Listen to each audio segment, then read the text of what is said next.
শুভ দিন। আশা করছি তোমরা ভালো আছো আর আমিও বেশ ভালো আছি।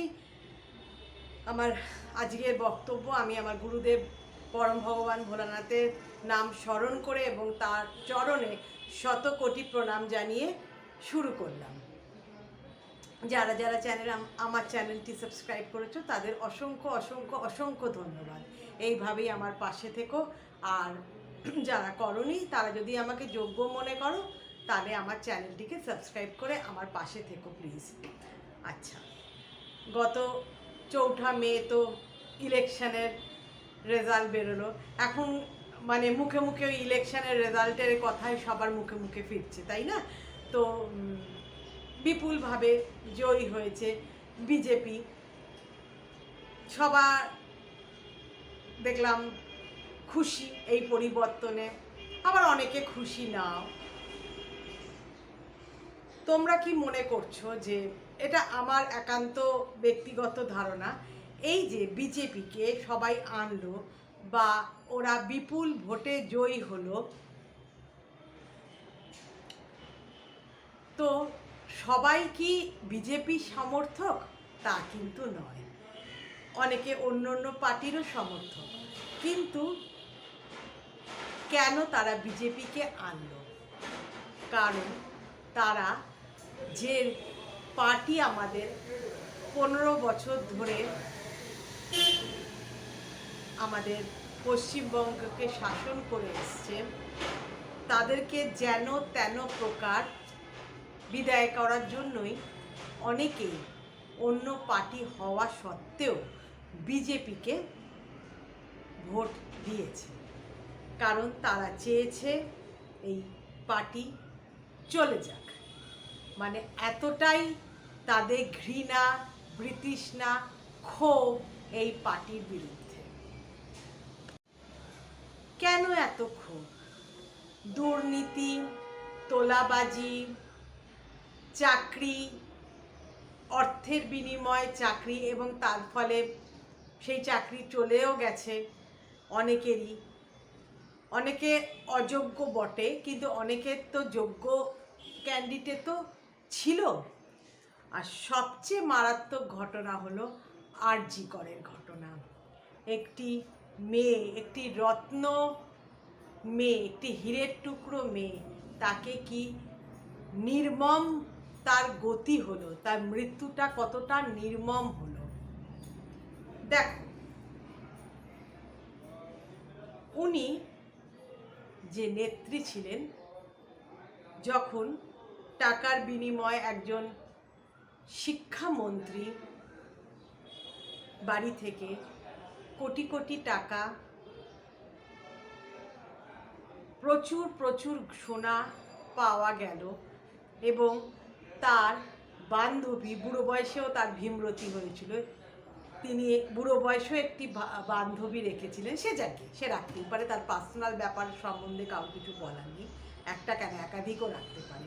তারকে বিউটি পার্লার করে দেওয়া, তার বাড়ি থেকেও, মানে ওই বান্ধবীর বাড়ি থেকেও অনেক টাকা পয়সা পাওয়া গেছে। সেটা তো নেত্রী হয়তো জানতেন না, আমি মানছি জানতেন না।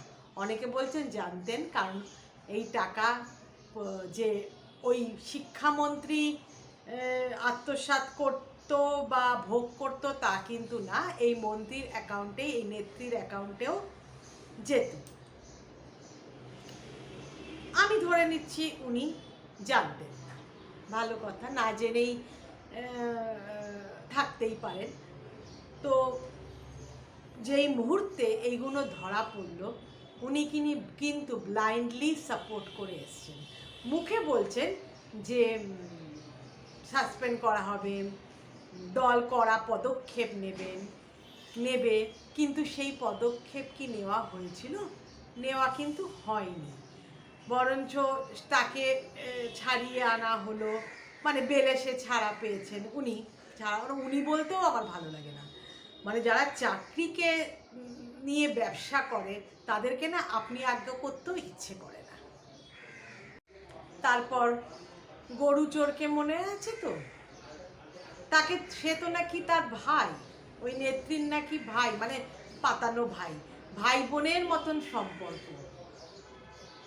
কয়লা চুরি, গরু চুরি, সোনা চুরি, আরও কত কি চুরি, চাকরি চুরি তো আছে। তো সেই মন্ত্রীকে যে গরু চুরি করে বাংলাদেশে পাচার করলো, তাকে তার এগেনস্টে কিন্তু কোনো স্টেপই এই নেত্রী নেননি। যদি তখন উনি স্টেপ নিতেন, ওনার পার্টি থেকে এদেরকে বার করে দিতেন, সাসপেন্ড না বার করে দিতেন যে তোমরা আর এই পার্টির অংশ নয়, তবে হয়তো সাধারণ মানুষের মন গলতো। তাদের হয়তো মনে হতো দেখো অন্যায় করেছে, কিন্তু যেমন আমরা মারা আমাদের সন্তানদের শাসন করি, সেরকম উনি কিন্তু মায়ের মতন, দিদির মতনই কিন্তু কড়া পদক্ষেপ নিয়েছেন। উনি কিন্তু সেটা করেননি এবং একটা তরতাজা প্রাণকে এই নির্মমভাবে, নৃশংসভাবে রেপ করে, ধর্ষণ করে মারার পদ্ধতিটাও কিরম নির্মম বলো, সেই ব্যাপারেও উনি ধামাচাপা দেওয়ার চেষ্টা করেছেন। যখন প্রথম দিকে দেখা গেছে যে মানে টেস্টে, পরীক্ষাতে দেখা গেছে ওই মেয়েটি, ওই আমাদের অভয়া মেয়েটি ভ্যাজাইনাতে একাধিক মানুষের স্পার্ম পাওয়া গেছে, তখন কিন্তু বলিতে চড়ানো হলো, এখনো চড়েনি সে, মানে সাসপেক্ট করা হলো যে এই একমাত্র ভিকটিম। তার মানে কি, ওই যে আরজিকর কাণ্ডের যে মূল নেতা, তাকে উনি বাঁচালেন। হ্যাঁ, তার জেল হেফাজত হয়েছিল বটে। আমার তো মনে হয় উনি ওই ওই ওই আরজিকর কাণ্ডের যে হোতা, সে শীঘ্রই হয়তো বিদেশে চলে যাবে, পাড়ি দেবে। তো ওই নেত্রী যদি এইগুলো কড়াভাবে শাসন করতেন এবং পদক্ষেপগুলো কড়াভাবে নিতেন, মানে এটা কোনো ব্যাপারই না। কিছু লক্ষ টাকা দিলে পরে একটা মৃত্যুও কেউ কিনে নেওয়া যায়, একটা নির্মম মৃত্যুকেও কিনে নেওয়া যায়, তার মা বাবাকে আর কি কিনে নেওয়া যায়। আমি কিন্তু মন প্রাণ থেকে চেয়েছিলাম বিজেপি জিতুক, সেটা আমি বলবো না যে আমি মানে প্রার্থনা করেছি বা মন প্রাণ থেকে চেয়েছি, সেটা কিন্তু আমি করিনি। আমি কিন্তু মন প্রাণ থেকে চেয়েছিলাম রত্না দেবনাথ, অভয়ার মা জিতুক, উনি সুবিচার পান। তো এখন যেই দল আমাদের পশ্চিমবঙ্গকে শাসন করবেন বা যাদের অধীনে আমরা থাকব, তাদের কিন্তু ভালো মন্দ দেখার দায়িত্বও আছে। প্রথমেই ওনাদের উচিত এই অভয়ার কেসটা হ্যান্ডেল করে মীমাংসা করা এবং ওই দোষীদের চিহ্নিত করে চরম শাস্তি দেওয়া, এবং আর যেসব দুর্নীতি হয়েছে সেইগুলো কেউ দেখা, সব ফাইলগুলোকে খুলে খুলে সঠিক বিচার করা। তা না হলে 5 বছর পর যে কী হবে তার কোনো ঠিক ঠিকানা নেই। কারণ দেখতে পাচ্ছ তো, এই সাধারণ জনতা বা আম জনতাদের ক্ষমতা কিন্তু অনেক বেশি।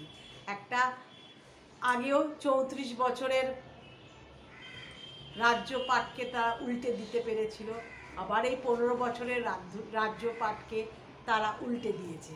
এবং এই বিজেপি শাসক দলেরা যদি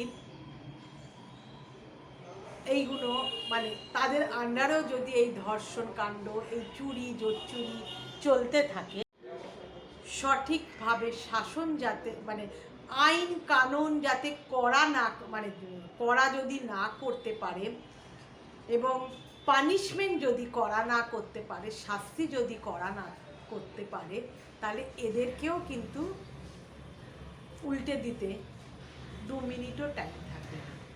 মনে আছে বামফ্রন্ট সরকার কিন্তু অনেক করেছে, ওরা বিশেষ করে আগেকার কিন্তু টিচারদের কোনো পেনশন সিস্টেম ছিল না, ওরা কিন্তু পেনশন সিস্টেম চালু করেছিল, তারপরে অনেক কিছুই করেছিল। তার মধ্যেও কিন্তু জোট চুরি, একরকে ওকর ভেরি একজন মন্ত্রীর ছেলের নামে হয়ে গেছে। এবং শেষের দিকে তারা কিছু ঔদ্ধত্যা দেখিয়েছে। নন্দীগ্রাম, সিঙ্গুর, তাপসী মালিক, মনে পড়ছে তো? ওই কামধেনু, তারপরে ওর জন্য বরুণ বিশ্বাসের মতন, আমাদের তো শিয়ালদার মিত্র স্কুলেরই ওই একজন শিক্ষক, তাকে প্রাণ দিতে হয়েছিল, কেন উনি প্রোটেস্ট করেছিলেন। কাজে কিছু তো ঔদ্ধত্যতা ওরা দেখিয়েছিলেন, অন্যায় তারা করেছিল, তাই জন্য তাদের চলে যেতে হলো। ঠিক শেষের দিকে এই তৃণমূল সরকারও প্রথম কয়েক বছর আমি বলবো করেছে, কিন্তু মানে ভালো কাজ করেছে, রাস্তাঘাটের বেশ উন্নয়ন হয়েছে, ঘরে ঘরে 1,500 টাকা এখন হয়েছে, আগে বোধহয় 800 ছিল, তারপরে বোধহয় 1,000-1,200 এরকম ছিল, আমি ঠিক জানি না, কারণ ওই টাকা আমার অ্যাকাউন্টে ঢোকে না এবং আমি চাইও না সে অ্যাকাউন্ট আমি বা আমার বাড়ির মেয়েরা পাক, সে কারণেই আমি অ্যাপ্লাইও করিনি এবং পাওয়া তো দূরস্থ। তো এইগুলো করেও টাকা পয়সা দিয়ে কিন্তু অন্যায়কে চেপে রাখা যায় না। 1,500 টাকা করে দিল, কিন্তু তাতেও কি জিততে পারলো না। কাজেই সুকর্মটাই আসল, সঠিক বিচার করাটাই আসল। এবং এই যে আমি বললাম তোলাবাজি, তারও একটা নিদর্শন আমি এই ব্লগে না, পরের ব্লগে তোমাদের সঙ্গে শেয়ার করব। স্বজন পোষণ, সেটাও আমি তোমাদের পরের ব্লগে শেয়ার করব। আর